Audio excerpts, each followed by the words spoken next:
بسم اللہ الرحمن الرحیم۔ السلام علیکم ناظرین، آپ کو ایک بار پھر ویلکم ہے ہمارے چینل سپورٹس اپڈیٹس میں۔ ناظرین، آپ کو تازہ ترین خبر سے آگاہ کرتے چلیں۔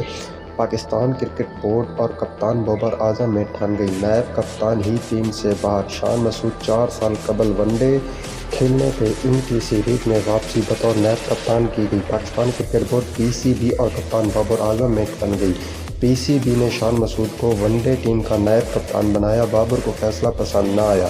نیوزی لینڈ کے خلاف پہلے ون ڈے سے بابر اعظم نے نائب کپتان کو ہی باہر کر دیا۔ شان مسعود 4 سال قبل آخری ون ڈے کھیلتے تھے، ان کی سیریز میں واپسی بطور نائب کپتان کی گئی۔ ذرائع کا کہنا ہے کہ شان مسعود کو نائب کپتان بنانے سے قبل کپتان بابر اعظم اور سلیکٹر سے رائے نہیں لی گئی۔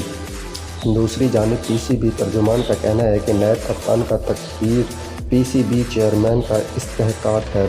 بابر اعظم نے اس معاملے پر اپنے عمل سے جواب دیا کہ 11 رکنی ٹیم میں کسے کھلانا ہے اور کسے نہیں، یہ کپتان استحقاق ہے۔ اور یوں نائب کپتان شان مسعود نیوزی لینڈ کے پہلے ون ڈے سے ڈراپ ہو گئے۔ ناظرین، اسی طرح کی انٹرسٹنگ ویڈیو دیکھنے کے لیے ہمارے چینل سپورٹس اپڈیٹس کو ضرور سبسکرائب کریں۔